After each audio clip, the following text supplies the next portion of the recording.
All right, and welcome back to another episode of the Saucy Boys podcast. I go by the name of Chaku. Michael Stokes, baby. And we are back for another episode. So this week, my man Stokes is the bearer of Bevy. The bearer of the Bevy. I did not wear my shirt this week, unfortunately. It's all good. I'm kind of afraid to wash my shirt. You know what I'm saying? Like, it's big enough. And like when I got it, it was just like, you know, I had to break it in. And that was like in the perfect broken in status. So like, I'm like, man, I don't want to have to redo. Yeah, and then when you wash it, it's like... Yeah, you know what I'm saying? It's just like, it's right. It's perfect where it's at. So I was in this phase for a minute where because of course I just wear nothing but black, obviously. Yeah. And I was in this phase where I would just buy nothing but black shirts, but I hated doing it because like you had to buy some often because they fade when you dry them. Yeah. So what I was doing for the longest time was I was just air drying my shirts. So my girl air dries a bunch of shit, and it's fucking annoying. It takes up the whole wash area. Yeah. It takes up everything around it, and I'm just like, fuck that. Just throw that shit in the dryer. Yeah, but seeing it got to a point where I was like, man, fuck, I gotta wait for my shirt to like, it's just hanging there, like not even. And then sometimes too, like depending on what's in the room, like it picks up like the scent of that. Yeah. And I fuck, like after a while, I was just like, nah, this isn't working. So now I just fucking throw my shirts in the dryer and hope for the best. Hey, I don't mind a tighter fitting like short sleeve tee. You know what I'm saying? Like I don't mind like a form fitted shirt like that. It's just if it's baggy when I get it. Like a lot of the long sleeve shirts you get, they're more than likely or not, they got like a little bit of bag in them. Yeah. Or especially on the sleeves. Like my Adidas shirt is like that. That long sleeve Adidas one that I got. And so is the Saucy Boy tee that I got. But that's because mine's a different. The 2X that I had to get, the only way he can get it was if it was in I think it was Bella Canvas. Yeah. As opposed to what the other ones are. But yeah, it's just in it's in a nice little area that I like it at. But before we get too deep into what we prefer our clothing to be like, the bevy of the week is what I'm going to deem as an elevated vodka cranberry. Basically, you just take your vodka of your choice, Kettle One over here, and then we mix a little Perrier, lime soda, your cranberry juice, and then I got a little bit of some lime juice too to top it off, stir it all together, and you know, you get yourself your nice little vodka cranny. It's not like like a Skoll's or McCormick's vodka, that shit they give you if you order it in the bar where you'll have like a hangover after like 2 cups. You know what I'm saying? It's some nice shit. So a little ASMR for the episode. Get the ice in there clinking around. Get a little bit of that. Get a little bit. Ooh. I know I try to stay away from sweet, so I wanted to make it a little bit more tangy for you. I digs. More tangy and everything. But my guy Jeffrey Wright, Commissioner Gordon, new Batman movie. Woo! Anyways, I'm excited for that. It's gonna be a good one. You should be. Back to the clothes shit. Back to the clothes. Okay, so major pet peeve. This is the reason why I was hang drying all my shit. Is because I hate when my shirts shrink. And I'm a tall person. Yeah. And I forget that I'm tall sometimes. But I like longer length shirts because I hate when I fucking lift my hands up and my goddamn stomach is hanging out. Yeah. That shit is the most annoying. Or like when you bend over and like your back showing. I feel like most shirts are tailored to be longer now. But specifically when you're talking H&M, I always go for the long cut. Yeah. I always go for the longer one because I'm like, dope. Like it covers what I need it to cover. Because I hate when like the fucking end of the shirt is just like right on your belt line. That shit is the most annoying thing. On the flip, like I got an H&M V-neck, and it's not long. Yeah. And I can't wear it because like I feel like I'm wearing a fucking halter. Yeah, like you feel like you're wearing a fucking belly shirt. That like, shit is annoying. Motherfucker like pulls up. I'm like, who the fuck was this shirt made for? Like this can't be my size. Like, but strangely it is. But also on that, I was telling you off pod because you said you went and got a bunch of hoodies. I just had to. I see the writing on the wall. It's coming soon. I'm about to have to RIP a hoodie, bro. What? It's my favorite hoodie too. You should never RIP a hoodie. Oh man, I got to, dog. It's getting there, bro. Like this one, man. This sleeve is hanging on by a thread and shit. If I'm not mistaken, I think it's the very first hoodie I ever got from H&M. It might be one of the first things I ever bought from H&M altogether. Damn. And it's just a simple, solid black hoodie, and it's to the point where like, if I wore it, it's like you wouldn't know, like especially because I'll only like break it out if it's freshly washed or something like that. But it's to the point now where it's far out of my rotation for like wearing out the house. It's just around the house hoodie. I wear it like when it's cold, it's colder outside right now. So if I'm going to the gym, I'll throw it on, and then I won't mind putting it back on me, even though I've been sweating and stuff. Yeah. But today, I was getting ready to go to the gym, and I was throwing on this said hoodie of mine. We'll call him Black, my boy Black. And as I was putting my arm through the sleeve, Oof. my fingers got caught in what could only be described as a tear on the inside. And I was like, oh no, Black, please say it ain't so. And then I flipped it over right where the elbow's at. It's a big ass. That's where it's coming in. And it's like just a thin layer of what's there, just a thin layer of cotton. You could like see through it. Yeah, I can see through it. So it's like it's probably got a wash or two left, and then the hole's just gonna develop. I got shirts like that, and I just wear them to the gym now. So I mean, like I have some where the whole armpit. Oh yeah, I got those. Like, I'm like, yep, that's a gym shirt. I bought the Ice Cube shirt I wear. Yeah. Like originally I got that from Walmart, and I washed it one time and it developed a huge ass hole in the armpit. Yeah. And then my girl got me the same shirt from Target, and it's the same shirt. I think the one from Walmart is navy blue and the one from Target is black. Okay. It's perfect. So there's this shirt that I have. It's a Keith Haring shirt, and I bought it from H&M. It's all black. It has a big ass like heart graphic on the back, and then like a print on the front. So I went to PacSun, and I bought the same shirt because they had it in white. The quality of the PacSun shirt was fucking horrible compared to H&M. Yeah. Mind you, I got this one at H&M for $12.99, and the one that I bought at PacSun was like $50. It's the same thing with me. No bullshit. And so like I watched that white one time, and just like the graphics already fucked up. Damn. But it's the same graphic. Yeah. It's the same graphic. It's like the same cut, same tee, essentially, as far as look. But like the quality and materials, like it's just shit. Yeah. And so like the one that I have from H&M, like I beat that thing up. Yeah. And it's still like good. It's comfortable. It's a really comfortable fucking shirt. And the other one, that white one, I'm just like, I never want to wear you again. Yeah, it's like, fuck you, shirt. So it's just sitting in my closet, and every time like I get ready to like put a shirt on, I'm like, oh, fuck that shirt. you ever have those shirts in your closet? I got a couple of them where I just look at. All right, so when I bought my questions last year, I went online and I decided to give like this. Man, I don't even remember what the site's name was. It might have been one of the sites we're like trying to get like shirts printed out for, but they offer like artist design shirts that you can buy that have already been printed out. Yeah. And I bought a green shirt that matches my questions of the iconic Iverson crossing up Jordan. And I put that bitch on, bro, and I tell you, it doesn't work. Yeah, I don't know, like it's so weird because like even like with H&M, like some of their shirts, it's like they look good, but some of them don't feel good. Yeah. And it's hard to fucking explain. I don't know if anybody else has had that issue, but it's like, and so like in my closet, I have a shitload of shirts, but I only fucking wear the ones that are comfortable. Yeah. But it's like, why can't I fucking throw away those other ones or like get rid of them? I gotta keep them because like I'm just like, maybe I'll lose some weight and I will fit better or something. But not even that, just like like maybe it might feel right one day.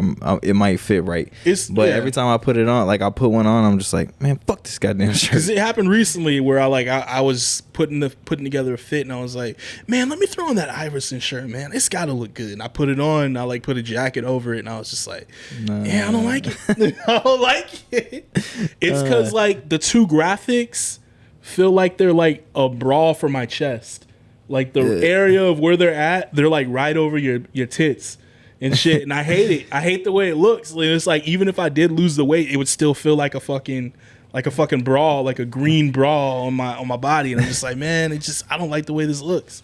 And see, that's the hard thing about like shopping is like you go to these spots, and I fucking, for one, I already hate spending too much time at the mall. Yeah, like I like to just go in and get what I need and then be out. Yes, sir. And so like I see something and I grab it, and then like it's not like it's the right size, but it doesn't fit right, or it doesn't feel right, and I don't have the heart to take it back. So I'm just like, most of the time, like when shit like that happens, like I'll give, you know, whatever clothes that I don't fuck with to like my brothers, or like whatever kid at work. I'm like, oh yeah, you can use a graphic tee. Go ahead. I don't know what it is about me either, but I can't take shit back either. Like it feels like too much of a hassle. Yeah. Whereas my girl will constantly take shit back. She'll buy a shitload of stuff and then take half of it back. Yeah. And I'm just like, why do you do that? And she's like, why would I not? See, and that's like, that's another thing too. Right. That's why I like, if I have the time, like I like to try shit on like at the store, especially like working retail, because I've seen so many people do that where they're just like, oh no, it'll fit, it's fine, it's a large. Yeah. And then I'll see them back like a week later, and they'll be like, oh well, it didn't fit, you were right, I should have tried it. I was like, yeah, I fucking know I was right, because y'all niggas do that shit all the time. Like my shit, H&M, my size really never have a problem. Cotton On, yo, Cotton On, they have dope shit, but theirs is like the worst. My size in Cotton On is different. Like I bought my size joggers in Cotton On, and they were like fucking Under Armour tights on me, and I was just some like, goddamn compression leggings. I was just like, fuck, I can't wear these. And then I eventually caved and took them back. It took me a long time, but I was like, fuck it. I feel like that's the only place like I'll go back and exchange, because I did the same thing. I bought like 4 pairs of like jeans or something from Cotton On. I was like, for one, I like the cut. Yeah. And then 2, I like the colors. So I was like, all right, yeah, let me grab these. And so I grabbed my size, and I grabbed like 4 pairs. And one of the 2 that I tried on that I liked the most, one of them fit. And I was like, all right, cool, fuck it. So I kept that one, but the other 3, them motherfuckers was so tight, like it looked like I was wearing goddamn like this shit was painted on. I was like, yeah, I'm definitely taking these back. And then like when I was doing the button like barely latched. I was like, oh yeah, fuck this. Like holding on, like, yeah, I got you. Oh, just take me back. I got you. Take me back. Yeah, so I took them shits back. But it's crazy because like the size I normally get is 32, and I had to get a fucking like a 34, like a 36. Yeah. And I was like, am I getting big? No. It's just cotton. Just cotton. Am I getting big? Yeah, don't. If you've been working out or something, don't go get like a new pair of pants from Cotton On. There's nothing that will humble your ass more than that. It's like sizes and things. So like I know for them, their sizes are like what, like UK sizes or some shit like that. I guess so. I just assume because like it was them, and then Express was like that too back in the day, and it was like, whatever your size is in Express, normally you might want to get it like a size or 2 bigger if you buy from Express. Because I remember I bought like this red button up a long time ago, and that motherfucker was like hugging the shit out of me. And this is back when I was like much smaller. You know, I think I remember seeing you wear that one time. Yeah, I wore it for like a Valentine's Day thing with my girl at the time, and I was just like, I think I see you wear that shit one time before. That motherfucker was just hugging my rib cage. Man, I used to buy the shit out of stuff from Express. And then, like, I look back at pictures, I'm like, damn, I look like an idiot. I look fucking stupid. I'd bully that guy. Yeah. It's fucking, fuck him up. You remember, like, those military-style shirts with the fucking things on the top? That's what that red shirt was. It was just like that. It was red, though. With the fucking jeans. Oh, my God. Some of the fashion decisions I made back in the day, man, highly questionable. But man, it's just like, it's weird. Like, I wish they would just make everything one size so this shit wouldn't be difficult. Because, like, same thing for shoes. Like, you know, I'm always on my shoe shit, right? Yeah. And so, like, these sites, like, I have this page that I follow, and it sends links to, like, different places that are, you know, like, restocking and reselling shit. And a lot of them are in the UK. Mm-hmm. And so, for, like, UK shoe sizes, I'm like, what the fuck is, like, a 40? Like, what this shit is weird. I mean, I got it down now. UK is like that? I thought UK was like the same sizing, but it's like one up. No, it's like their size is like 40 something. Oh, yeah, that's right. Metric. 40, yeah. Metric, yeah. I was just like, man, just put 48, bruv. Just put like a 10 and a half. Like, I don't have to fucking do this guessing game. I gotta. You're all on Google, like, what is 3 inches. You gotta find like the fucking conversion chart. Yeah. They have those, and then it's like I hate that because then if you get the shoe and it don't fit, you gotta send that bitch all the way back. Like, it's just a hassle. So that's why I like buying shit in store. I hate buying shit online. Remember Wish? Oh yeah, Is Wish still a thing? It is, but I mean, like most people, I always make fun of Wish because I'm just like, if you get it, it's gonna be like small or fake. Or Yeah, something. I remember I ordered like a bunch of shit on there back in the day, and so I ordered a couple of shirts and I think like a hoodie. They all fit. Don't get me wrong. Yeah, it was cool. Like it worked, but it took 3 months to get to my fucking house. Damn. It took a long time. I was like, God damn, why is this shit taking so long?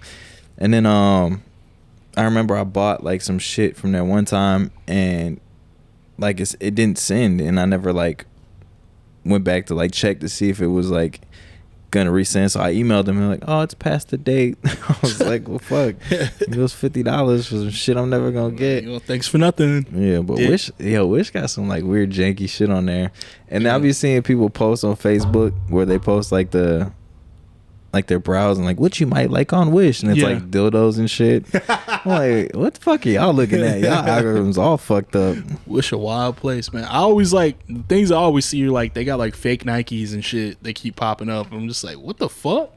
Like, who's buying these? I remember the Yeezys, the first ones. Remember like the turtle doves and the pirate black and all that, and it had the site online where like people were reselling them, but they had like the fucking the light up soles.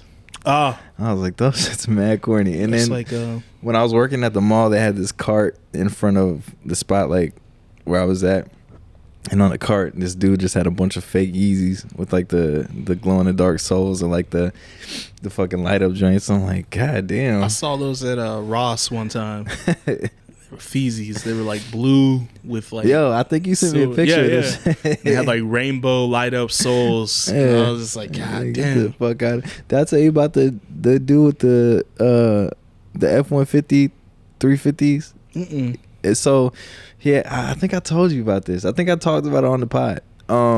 But he had some 350 boosts, and it was like the Yeezy, like the sole, like all that shit, but it had a big ass Ford symbol on the inside, and then it said F-150 on the other side. I'm like, where the fuck do you even get those? This nigga lying. Like, this nigga was at the Eisenhower flea market. Yeah, let me get the Ford F-150. Oh, these is hot. Ain't nobody else got these motherfuckers at all. I'm the only nigga in Texas with the Ford F-150 Yeezys. What up, baby? That's like that infamous video of like of Ye like walking up to that dude and he's like, you know those are fake, right? Yeah. Those are fake. I think somebody had like a pair of Red Octobers or something. He's like, nah. He's like, I'm not signing those. He's like, those aren't real. I was like, damn. That's fucked up, man.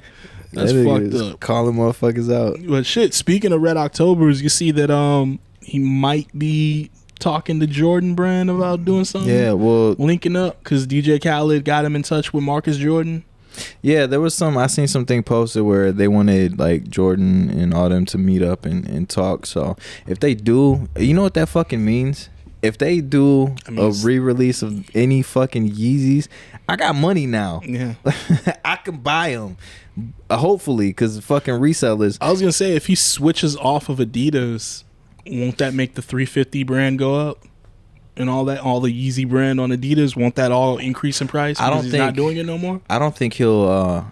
I don't know as far as like be a one time thing. Yeah, see, that's what I'm saying. Like, I don't know how the contracts work, because it could be a thing where maybe it's like, okay, he still does like the Yeezys and works with Adidas, but he has like a contract with Nike where it's just like they are allowed to redo these and he gets a percentage. Okay. So I'm hoping that's the case, and maybe then like a collaboration, and he can still, because I mean, either way, like nobody's gonna stop buying Yeezys. Yeah. You know what I mean? Like nobody's gonna be mad. I'm just saying, I never had the OG Yeezy, bro. Nike Yeezy one, and like seeing them shits online now, like those motherfuckers are like $5,000. Yeah.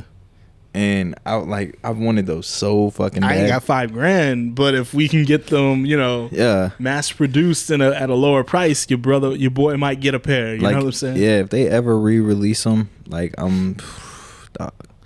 I don't know what I'm doing. Cause that's crazy. I mean, even Khaled posted that thing if he was wearing them. Yeah. And like he said, it was like the first time he broke them out in years, and it like fucked the fucking soul crumbled. Just crumbled on him. That happened to me before.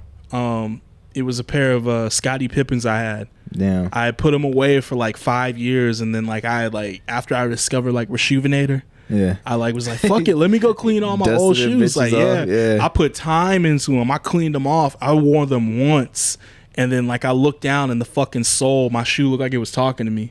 Like my fucking sole was flapping in the wind. I was like, no, that shit hurt so bad. I had a pair of I think it was right before Iverson was like, he got out of the NBA, and he had those Iversons that came out. So I bought those when I lived in New Mexico, and so like I used to hoop in those all the time. It was fucking comfortable, and so I put them up for a few years, and I busted them out to play a game. My whole fucking heel came through, like my foot came out the shits. I was like, yo, it's like this is fucking horrible. Like you saying that now, like I want to go like check and see. Because there's a few pairs in there that I haven't wore like for fucking years. I worry mostly about those my David Robinsons, because I don't wear them a lot. Yeah, but I love them, and it's like every time I look at them, I'm just like, man, that heel might just you gotta fucking blow out. You gotta bust them out at least like once a month. I know. Because I mean, shit, if you just leave them sitting there, like the heel's gonna crumble. I know, man. I don't want that to fucking especially happen. with like Nikes and shit. I think the only shoes that really hold up as far as like soles is probably Vans. Yeah. Vans, and then maybe like the Boosts, like the 350s, but anything that has that sole, like the fucking the ones or like those questions. Yeah. The air bubble and all that probably shit. Even these my 700s. Yeah. So that shit gonna crumble. Fuck, man. Whew. That sucks. But since we're reminiscing, I did want to talk about the so have you seen that documentary on Nickelodeon that's on Hulu? No, I haven't, but I started watching that Dark Side of the 90s or whatever. Oh, shit. Yeah, so we'll talk about that later. But okay, right. Nah, I haven't seen the Nickelodeon shit yet. So, yeah, I guess because I watched Dark Side of the 90s, my girl's Hulu algorithm is just referring all this shit to me. And so there's this Nickelodeon documentary called The Orange Years. Oh, shit. And basically, it just goes how... It's like a history lesson of like how Nickelodeon started, what they were doing originally, and like eventually to the programming that we grew up with, and how like they basically like flipped the script. And it's pretty cool to realize like the reason why like we're watching shows on Nickelodeon that were pretty fucking diverse and like very progressive. Like there were a bunch of female led shows and all that, and we just didn't even think about it back then. Yeah. And the reasoning why is because like the head CEO was like a woman, and like shit. she fucking put minorities in place so that there were checks and balances going all the way down, so that it was a very diverse programming. And like it's crazy to think about that, because it's like we all grew up just watching it, didn't even think about it. We didn't think about Clarissa Explains It All. We didn't think about The Secret Life of Alex Mack or any of that shit, or the fact that Keenan and Kel, two black kids, got their own fucking show. Yeah, my bro and me. Yeah, My Brother and Me, Cousin Skeeter, like all that shit. Alan Strange. Yeah. It's like damn. They was just greenlighting it. It's like, oh, a kid who can do this? Oh, fuck yeah, greenlight it, fuck it. So it was just basically going into that, and then like it also like talked about like of course Double Dare and all that shit. Yeah. And you know how like the host, like he disappeared. The show ended, but then the host just like left. Was it Mark Summers? Yeah, Mark Summers. And it was because he said like his kid came to him one time because like he'd been flying around the nation doing all that shit for Double Dare, and he was like, hey, like I'm your son, like you gonna do some it's shit like, yeah, with me? you gonna go do all this shit with all these other kids. And he's like, I had to quit and all that. And he's like, that's why you didn't see me again after like the first 2 years of the show. But the one that really hit close to home was how like they went into like the whole Nickelodeon studios at Universal Studios. And, you know, like they'd always show that at the beginning or end of a show. It's like, this show is produced in Nickelodeon Studio. And it's just like they're going into like how like crazy it was, and how like they actually did film all this dope shit there.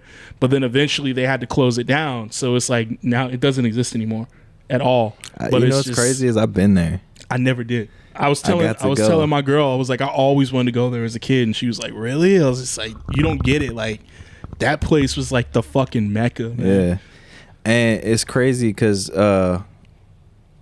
my dad, like we went down there family trip. We did I think Universal Studios, Disney, and so I think with what Universal Studios, Nickelodeon was like a part of that, right? Yes. So we went through this one section, and they take you on like this little tour, and I think there was a ride. I could be wrong.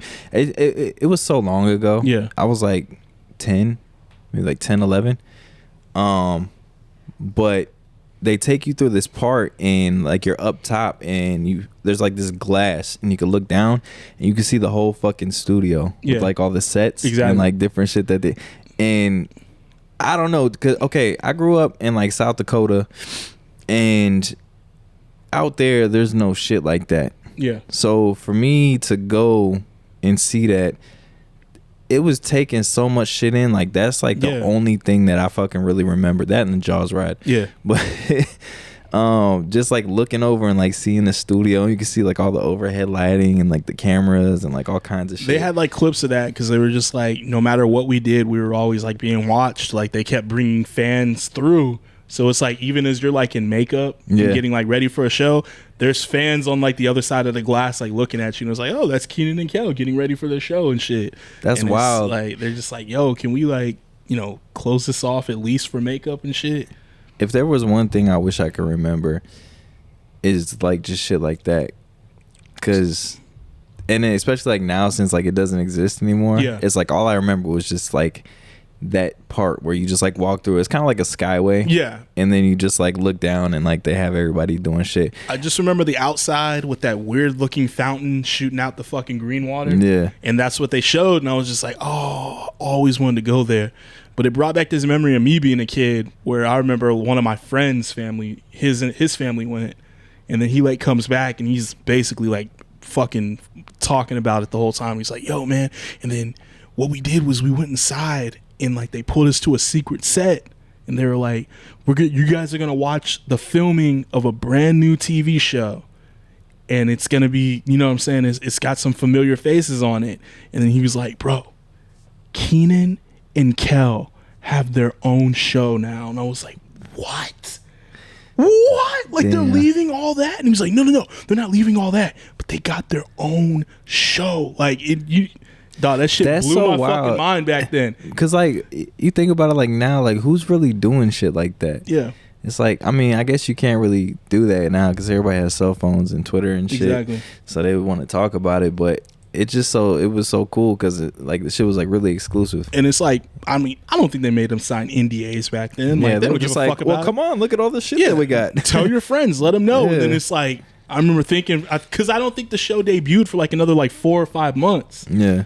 So he like watched the pilot get filmed, and I'd be like, when's that show coming on? When's that show coming on? And then all of a sudden the commercial comes. I was like, oh shit, he was right. Like that had to been crazy to like watch like the pilot being shot and then like seeing it on TV. That's what I'm saying. That shit has to be crazy. And it's like you were a part of the live studio audience. That, like, oh man. But see, are there any shows now that they do live studio audiences? I think some of the shows like on besides talk shows. I was gonna say like some of the shows on Netflix, like The Ranch and all that. Oh, you know what? I think they might use laugh tracks now. Yeah, I think they might. I don't know, but yeah, damn. That's I feel like that might be a lost thing of television now, because everything is like the scripted form. You know what I'm saying? No one's really doing it in live or whatnot. Even like shows, like the shows that would be the live audience if they were done in the, they were done in the 90s, like Blackish and all that. Yeah. Those are all scripted now. Yeah. So it's like they don't really do it,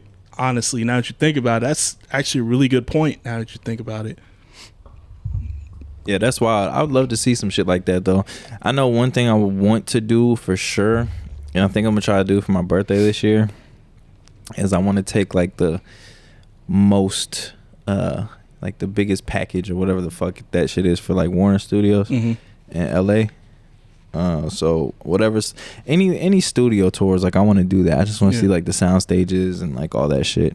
I think that'd be really dope. But nowadays, like not all of them, they don't package most of their studios in LA anymore, right? Like a lot of them like outsource throughout the the United States. Like, yeah, and that's the thing too. Is like I think that's why they do so many tours there. Yeah, is because they don't really shoot anything there anymore. Okay, I was about it's to just say. like they have like the stages and they might shoot some shit there, because like some of them like the lots like they look like city streets and shit like that. But I think a lot of what they do, I could be mistaken, but I know they built like a lot of shit in New Mexico. There's that, and then I was gonna say, I know a lot of the Marvel Cinematic Universe is filmed in Atlanta. Yeah, and Atlanta has gotten it's coined the new nickname of Black Hollywood, because basically Georgia just slashes prices for filming. Yeah. So then they got like Tyler Perry Studios. Yeah, Tyler Perry built something out there too, and it's like that'd be another one that I think might be closer. When I graduated, I was actually interested in a job out there, and I didn't pull the trigger on it. Damn, nigga. But it what was the fuck? No, I was playing. So like it was what's the company that produces Walking Dead? I just think AMC. Yeah, AMC. I think it was AMC, Cartoon Network, and there was another company, but they were all in the same building. Turner. Yeah, Turner. Yeah. So, man, fuck. It's crazy. Yeah, they all are. That's how it's always been. A lot of people don't know this, but CNN owns it all. Big Ted Turner, if you can take it back in the day, it was Ted Turner built his empire off of the news with CNN. And then from there, he jumped into wrestling and he started WCW. And then from there, it just blossomed into everything fucking else. So that's how, because I was telling, that ties back into the Nickelodeon thing.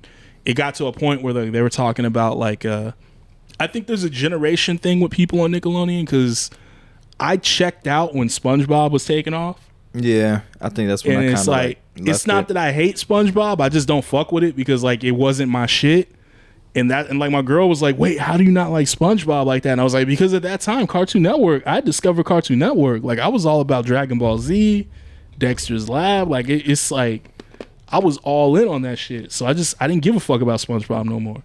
You know? That too, Cartoon Network had like Adult Swim and like Toonami and all that shit.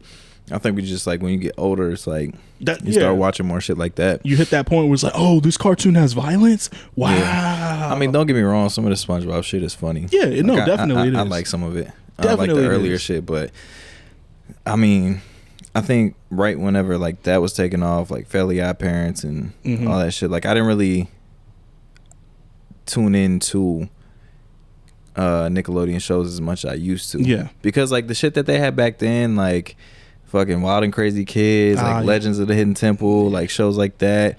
And then also like their shows that they shot with, you know, the live studio audience and shit like that. Like those are more entertaining. Yeah. And then I always felt like, I mean, besides like Rugrats and all those cartoons, but I always felt like Cartoon Network as I got older just had like better cartoons. Yeah. That's I mean, that's the way I felt too. So. And then Cartoon Network too, they were showing all the old like Looney Tunes and shit like that, right? Yeah, that's another thing that drew me in. Yeah. Because I think they were all owned by the same people. But yeah, fucking Turner, bro.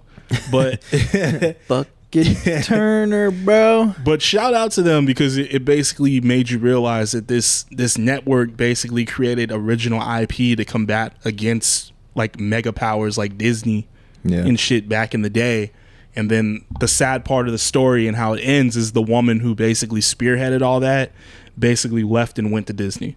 Oh. And so that's why Disney's programming got better at probably around, I think it said she left like 2002 or something like that. So, I mean, that's probably around the time where like Disney Channel was like shooting out all this dope shit. If you look at it now, like Nickelodeon's programming is very bleh. Yeah, you know what I'm saying? So I mean, I don't fuck with it. And it's funny because like there's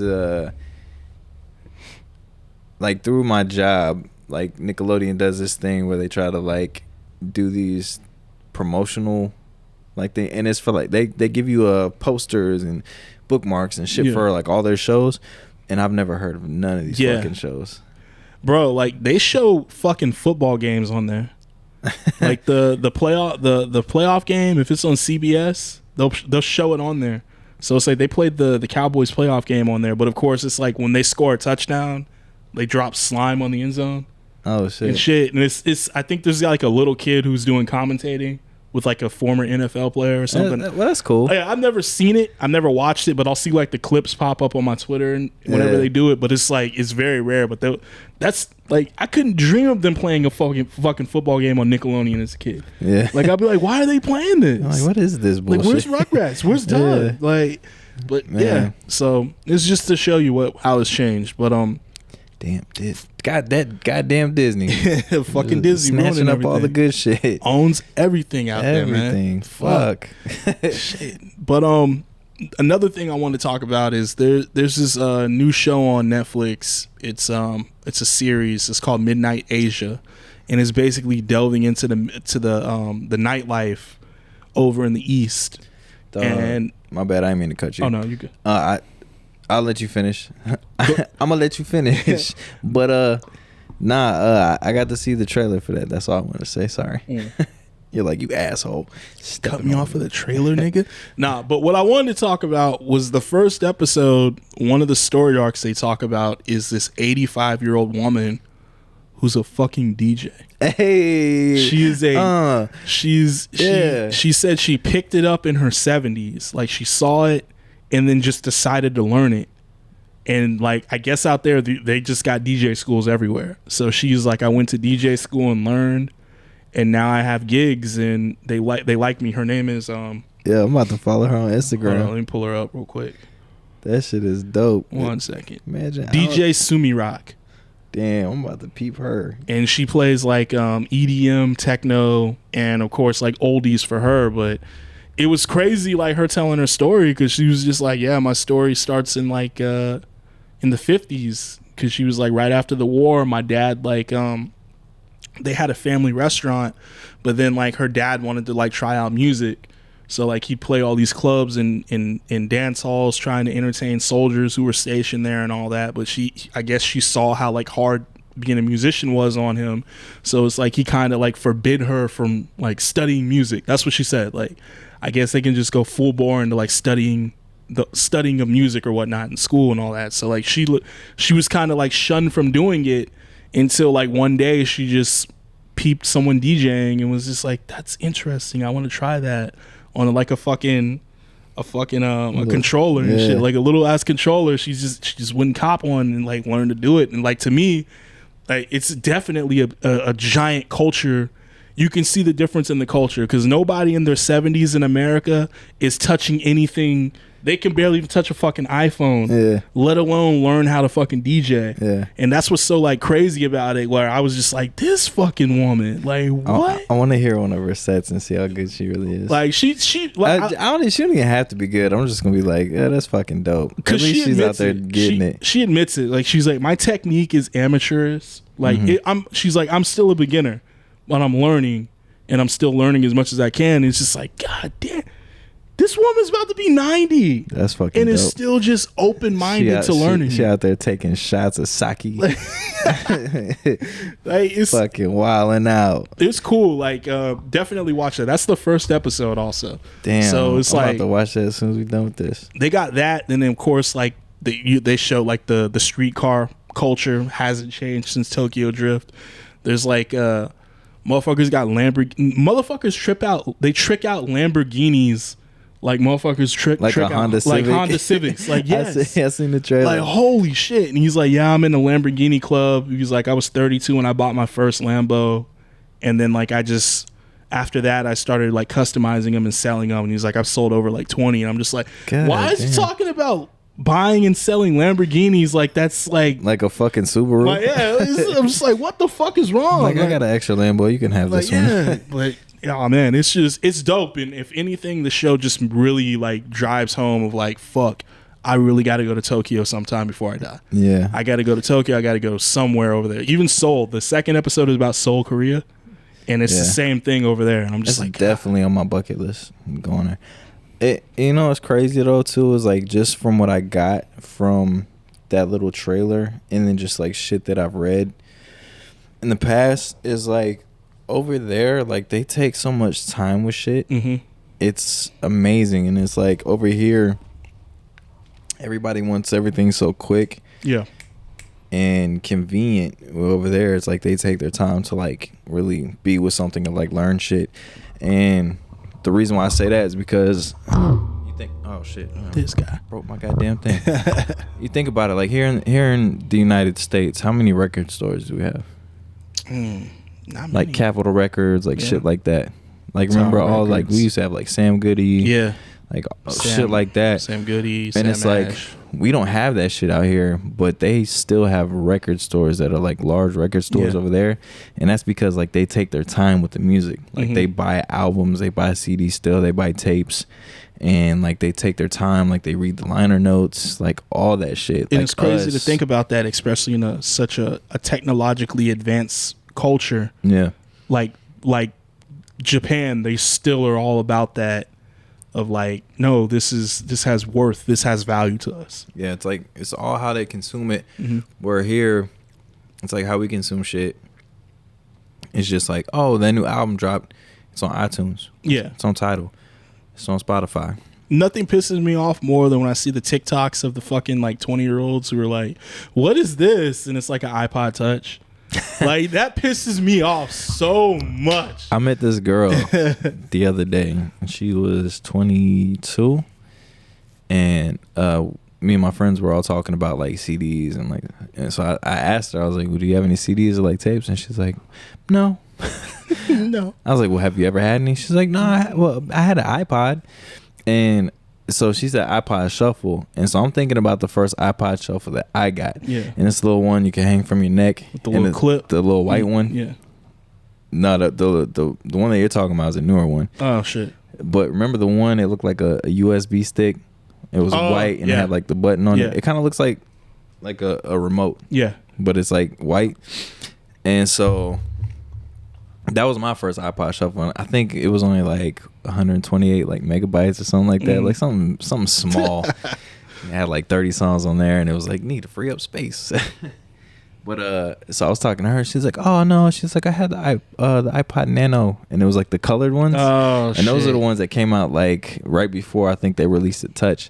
And I was just like, damn, that shit is crazy. I always say nobody steps on their own technology more than Apple did, because they dropped an iPhone and then they dropped the iPod Touch, and the iPod Touch was essentially an iPhone that you couldn't make phone calls from. Yeah. So it was just like, what was the point? And then I remember my friend had both of them, and like he started downloading music on his phone. I was like, "So what do you use your iPod Touch for?" And he was just like, "Oh shit." I don't know. Like dummy, just wasted all that fucking money. Damn, Apple, like what the fuck? How do you make your own products obsolete? But yeah, it's something to think about. But definitely, another thing, they said in Korea the people are like very they're very open to try things. Like one of the guys who they were talking to was like he's an American and Korean descent. Like his dad was a soldier who was stationed over there, and he met his mom. And he was like saying like he had like a running club that he started, and he was like, the people over here, it's like if you show them something and they think it's cool, then they'll be like, "Oh, okay, cool. Show me how to do that. Like I want to try it now." Yeah. You know what I'm saying? So it's like you could tell them like, "Hey, there's this cool place we like to hang out at," and it's like, "Oh, word." And if they're interested, they'll be like, "Let's go." It's like, "Yeah, let's go tonight."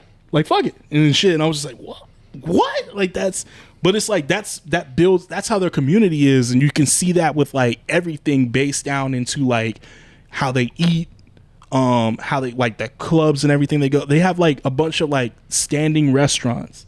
You know what I'm saying? Like you'll just walk up to the counter and eat, but it's communal, because you shoot the shit with the cook, and everybody around on the fucking things. You're just eating and drinking, and then that's just chopping it up before you go out to wherever you're going. Yeah. And it's just like, fuck, man, that is just like, that's such a dope idea. Yeah. You know what I'm saying? And then there was another guy who had like his own personal rickshaw that he like walks around. I think he might have been the first episode. He might have been Tokyo, but he like walks it around and like drops shop in like a business district, and basically opens up his cabinets, and he only serves like 2 drinks. So it'd be like him like serving like an extra rare bourbon, or maybe like a fucking like a very high end tequila, and like that he doesn't really have like set prices. He just sets up shop, and if you walk up to him and talk to him, then you can buy a couple drinks from him and shit. And he's like, I think that it translated to traveling bar. And like he'll just do that. Like every Friday and Saturday night, he'll just post up somewhere in the city, open his shit up. And he even had his little rickshaw popping. Like motherfuckers were just chilling, like getting dranked up right in front of him in the middle of the street, and then just fucking going on with their night. That's dope. And I was just like, yo, this is so fucking dope how they do it out here. Like, just like it reminds me of there's this interview I saw with Pharrell a long time ago where like he said like his mind was expanded when it came to like the limits of jewelry when he went to Tokyo, because he was like, they had no fucking limits, really. Like they were blowing shit out the water. Like he saw like ice cream chains out there that he never thought of making. And you know what I'm saying? You're like, damn, why I didn't think of that shit? So it's like you could see that like these motherfuckers think outside the box, but they just like they think about it like in a way of like it could still be communal. Like everyone can enjoy this. That too. It's just like they think outside of the box, but the difference between them and then like us is like they actually do this shit. Yeah. Like us, we just kind of like think about like, oh, should I do this? Like them, like motherfuckers get the idea and they just like go for it. Yeah. That shit is crazy to me. Yeah. That shit is dope. It's dope. It really is. Definitely check that out. Definitely, I recommend it. I'm only on the second episode, so I haven't gotten too far into it. I might have to catch up. So. Yeah, that's just cool. I just like how they do shit out there. And then like that too is just like you see like shit like that. Like the commercial or trailer, it just like everybody looked like they was having a good fucking time. Yeah.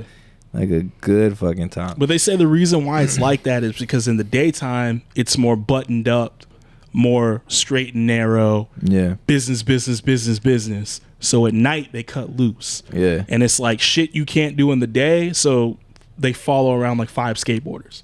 Mm-hmm. You won't see the skateboarders in the daytime because like they're really strict about don't skateboard. But at night, motherfucker like popped a kickflip right in front of a security guard and he didn't do shit. The guards was like, hey man, this shit was good. My nigga, what's up? Yeah.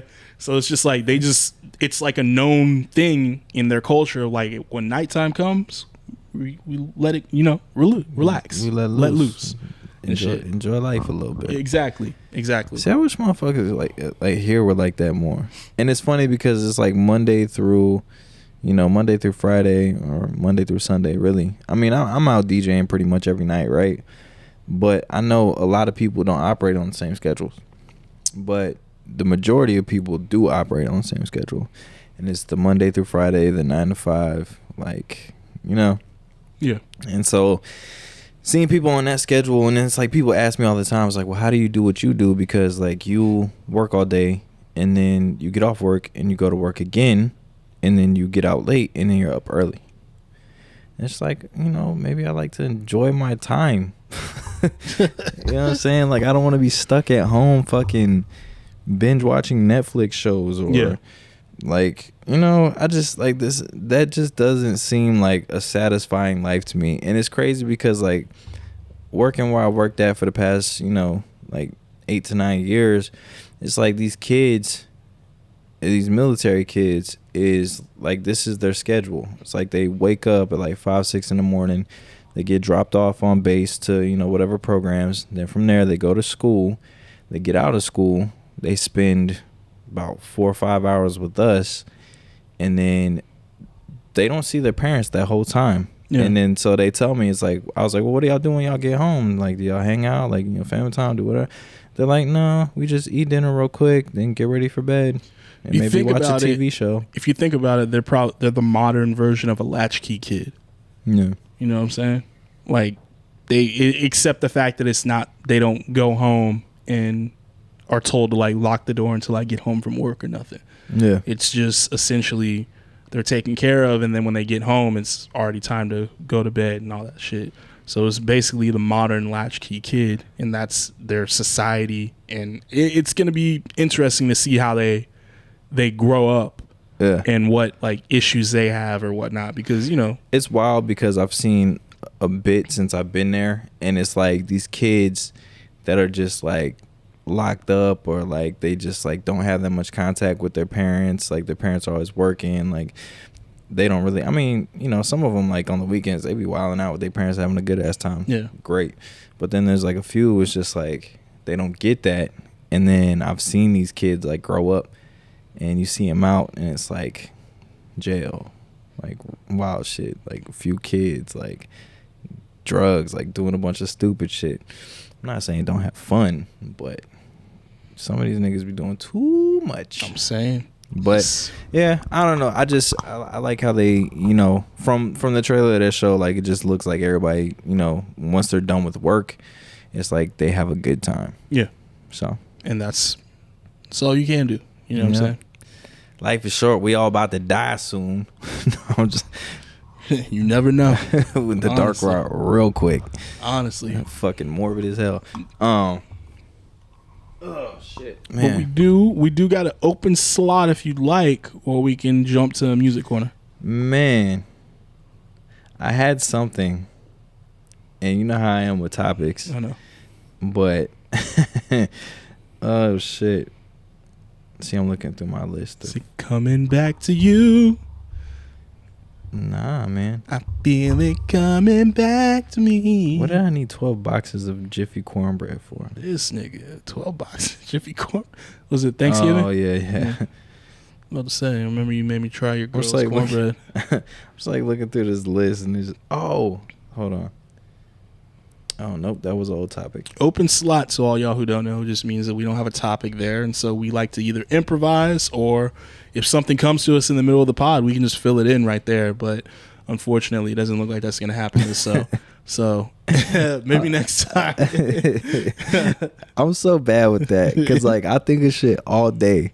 I think about the dumbest shit. And that's when you write it down, bro. And I'm constantly like Googling shit. I'm like, oh, what about this? And like, this isn't this. And then like when it comes down to doing the show, I'm like, I don't remember none of that shit. Yeah. And I'm like, I chalk it up to like, damn, am I getting old?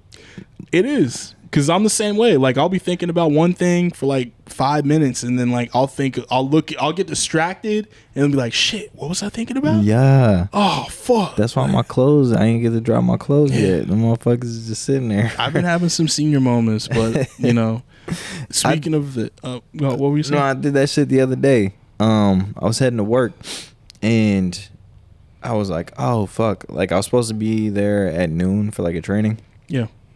And I was like, oh shit, like I read the schedule wrong. And so I'm like heading to work, and I'm like, all right, I'll be there by whatever. So I go to text my supervisor, and I'm like, hey, well, I was going to, but then I fucking was like looking everywhere, and I couldn't find my phone. Nigga, I'm already halfway down 1604, and I'm like, yo, my phone is at the house. And like I have this shit on my phone where it's like connected. If y'all can see this on YouTube, it's the little mag thing that goes on the back of your iPhone case. And all my like cards and driver's license and shit to get on bases on there. So I had to turn all the way the fuck around. Come back. I got to work like 2 hours late. My bad. It's like, fuck, man. But it's just like little shit like that. And then when I got back to like look for my phone, I was like, where the fuck did I put it? And usually like when I come in, like I'll set it on the counter. That bitch was like in my closet, like under like some shirts. I was like, what the fuck was I doing? I've done that before. Sometimes I'll run in my closet to change, and I got like a stack of clothes off to the left that I'll just toss shit on. So like when I'll run in there and do it, I'll like set my phone down on the clothes and then just take off my shirt or whatever, swap it out, and end up burying my phone. Yeah. And be like, what the? You're like, where did my shit go? Yeah. What the fuck, man? I hate that. Yeah, but nah, definitely a lot of senior moments. And speaking of the senior moments, I want to talk. Hold on. What's up? Before we get to that, I want to mention something. Okay. So I was doing research on the Wonka thing. This is where the open slot comes in. See, open slot this week. You see how that works? You see how that fucking works? It takes a while for my brain to catch up. I'm fast at everything else, but with this shit, sometimes We just had to stall for a minute. Got to click. Yeah. So, anyways, I did some research on the Willy Wonka thing, right? And so they are doing it. I think it is in production. And so pretty much what this is just showing like all the adventures that they had before he opened up the candy factory. Mm-hmm. And I'm really fucking excited to see this. I think it's going to be really dope. So, is there a trailer? No, there's no trailer. I think it's just still in production right now. Or they're like in pre-production. But I just read like more about it, like if it was actually happening or not. And it's happening. And then another thing that I seen that I didn't know is that Seth Rogen is producing a Ninja Turtles. Oh, yeah, I've heard about that. So I'm like, what the fuck? I heard about that because he was on Hot Ones last week, and I watched it, and he was talking about that. Yeah, so I seen that and I was like, yo, that actually might be really dope. I think it'd probably be better than the Michael Bay ones. Yeah, I mean, anything's gonna be better than those. Those things were shitty. Yeah. I think his is gonna be like a full cartoon though. You know what I'm saying? No, he said it was just gonna be a CG. It's gonna be CG? Yeah. Okay. So we'll see. But I feel like on the comedic side, it's gonna be. It's not CG live action like the Michael Bay ones. It's just like a full CG movie. No, it's gonna be like CG live action. I think. I don't know. We'll see. I'm hoping it is because they came out with that one Ninja Turtles movie and it was just all CG and it was okay. It was better than the Michael Bay ones. I feel like that's real Disney movie. I really want my Ninja Turtles movie to be like a live action. Here's the thing though, when it comes to the Turtles, you got to commit. Like it just doesn't work.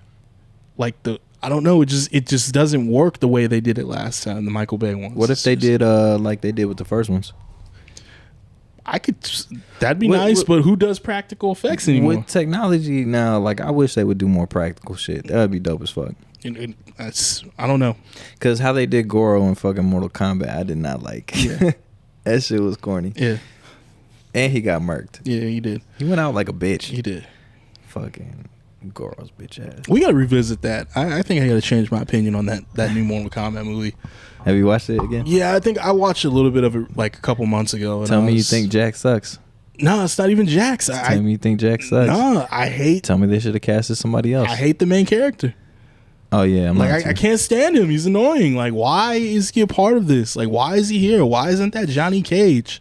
Why do we gotta wait till part 2 to get Johnny Cage? Like that's. But yeah, you know. Going into that, you think the second one's gonna be even better? No. The first one was good at. Well, this last one that came out was good. Like first watch, right? Yeah.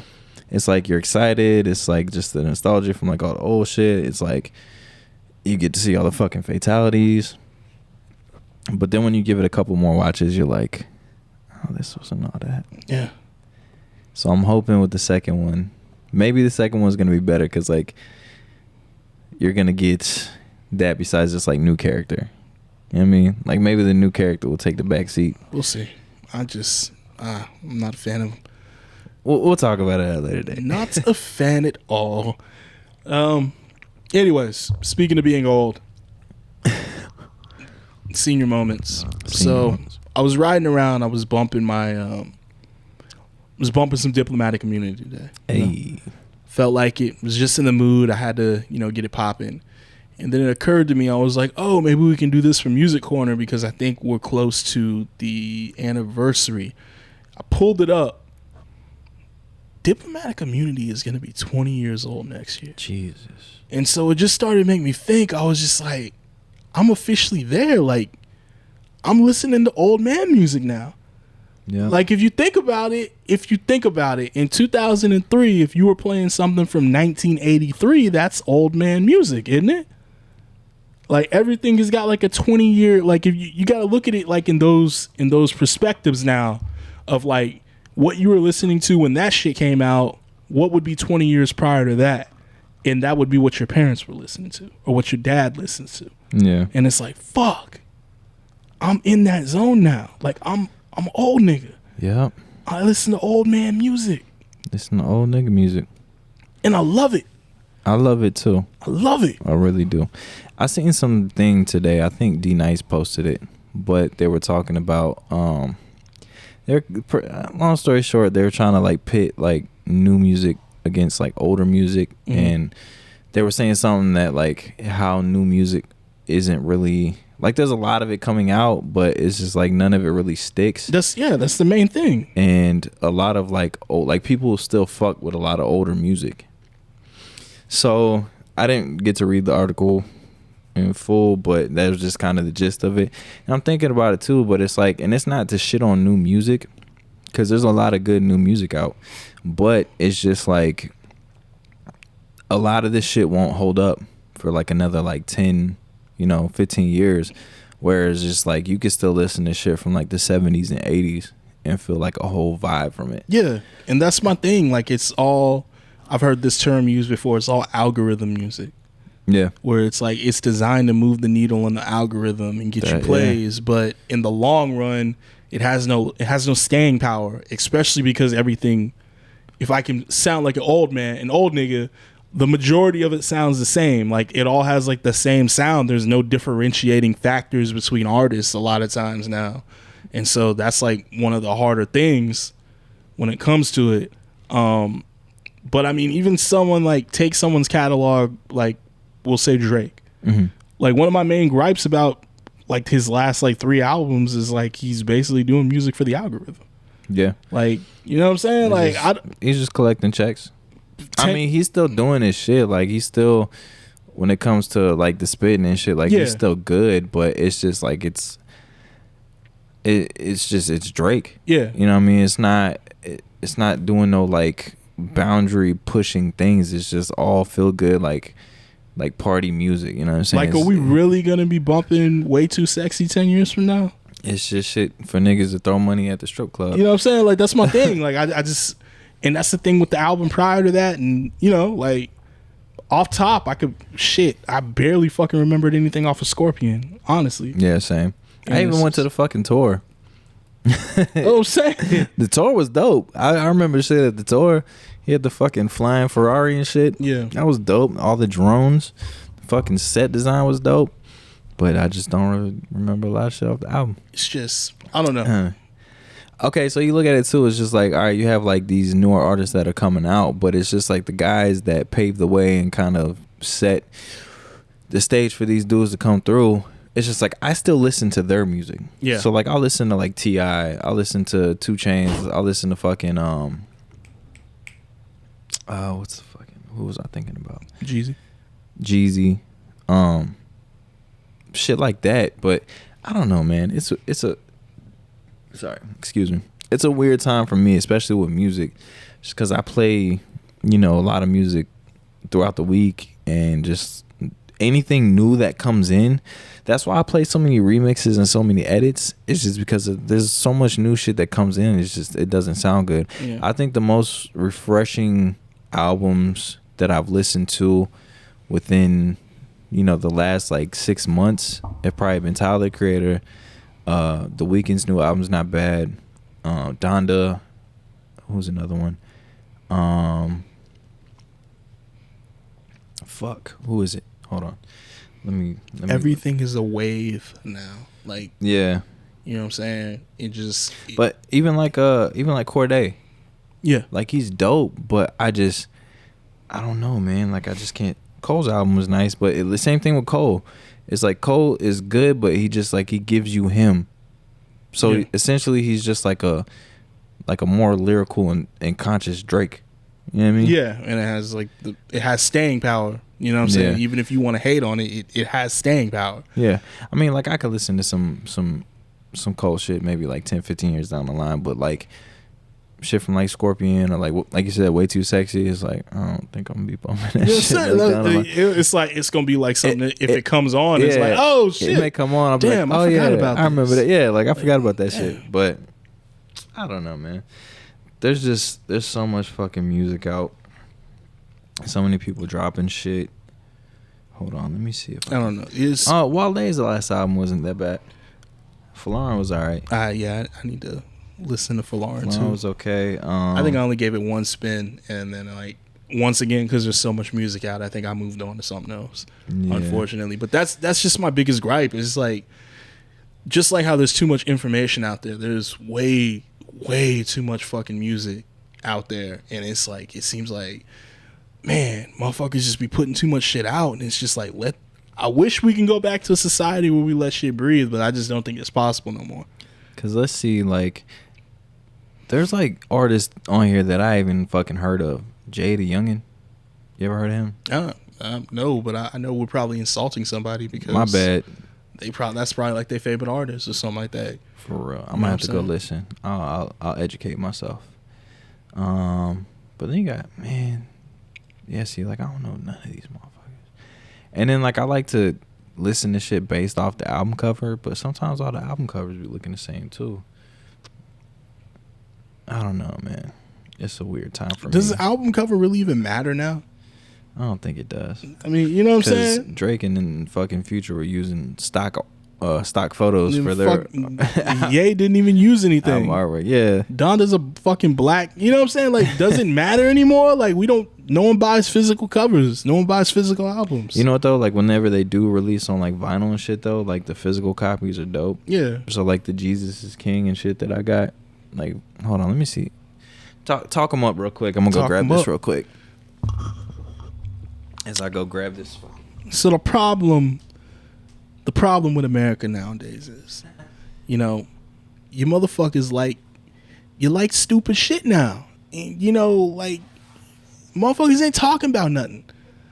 You know what I'm saying? They ain't gotta be gangster. They ain't always gotta be gangster. But it's like, how many artists do you know today have used the line, I shoot like Steph Curry? It's not special no more. Like, we gotta find different ways to rap. We gotta find different ways to connect the people out there, you know? We gotta find ways to bring us together so that we could be listening to music forever. That was good, Michael. Thank you. Appreciate it. All right, so I just grabbed a couple of them because these are the ones that I fuck with the most. I've always wanted some cause art. He's an artist that does a lot of like album covers and shit for like Kanye and a bunch of people. So Kid Cudi and Travis Scott released a song called The Scotts, and so they released a little single, and it comes in this little pack. But I bought this, so I mean that's cool. And this is for everybody that's watching on YouTube. If you can see, so like the Jesus is King, it's not even really like a cover. It's just this clear fucking thing. This is where Kanye started just doing like just plain blank shit. Is this the one where it took you like 8 months to get? Yeah, that shit took me forever to get. And then of course you got Ye. A lot of these I haven't even opened yet, but this one was all right. It's just because he was all on that Montana shit. But I'm gonna say my favorite packaging is gonna be Sir Donald Glover and Childish Gambino, Awaken My Love. So this, oh man, what the fuck? How, cuz? So this shit comes with like a VR headset, and there's this app that you can download, and it shows like a part of the show that he did at Joshua Tree for the Pharos event, and that shit is so dope. But like, just this shit comes with 2 different vinyls. My bad. No, you good. But then it has like just album artwork. There's a few posters in here, and then you get the VR headset. But this bitch was like, this was a pretty penny. This is definitely worth it though. Yeah, see, like it's shit like this. So whenever you get like the regular albums, it's like, okay, yeah, that's cool. But then you get some shit like this, and it has the VR headset. Like, this shit is dope. I wish more artists would do shit like this. Nah, man, that's too hard. I know, everybody want easy shit. But yeah, so like I said, man, it's just a weird time for music. It's kind of disheartening. I'm not even gonna front. It makes me sad to think about, because I used to love buying CDs and just like looking at the pictures inside. You remember when you used to buy like the G-Unit album and shit? Unroll the booklet and get a nice new poster. Yeah. Oh man, good times, guys. Y'all don't even know. Clickety clack, clickety clack. The money goes into my piggy bank. I heard somebody do a remix of that, and they had that shit on TikTok, so there might be a resurgence. Yeah, we'll see. Horrible. Also the fact that people are like remaking songs from back then. Big energy. Oh no, yeah. Cause what the Migos redid? They took the beat to "Bitch Get in My Car." Yeah. And they got a whole. Oh man. That I Need It or whatever. Yeah, I'm just like, God damn. It's like, damn, we got washed. That original sample for that song is dope. Mm-hmm. Just original samples of songs are so fucking amazing. They have this website, I forgot what the name of it's called, but I use it. I have a subscription to it, and what you can do is some of these albums, they have like the stems, so it's like separate instruments, and you could download the shit and you can like sample it, and it gives you like portions where you can sample. Like it's fucking dope. I think it's like Beat Source. Nah, is it Beat Source? Beat Street. Nah, it's not that. Fuck, I don't remember. But yeah, so I think, you know, I think we're about there. You think? I think we're there. Think it's time to wrap it up? I think we took him there. I think we took you down a rabbit hole of old nigga music. Old niggas, yeah. So, but on that note, we are going to wrap up this episode. As always, thank you everybody that has subscribed and liked and listened and enjoyed the show. Everybody that's purchased a t-shirt, appreciate that. Also, long sleever. We might have something special coming up for you in the next few months, but we're not going to talk about that right now. But just be on the lookout. We got some shit coming. Also, pick up your fucking shirts, assholes. Yeah, pick up your shirts. You fucking ordered one. You bought a coordinate. shirt, get with us. Yeah. Pay your money and get your shirt. Fuck. Sorry about that. But on that note, bye, guys. Peace.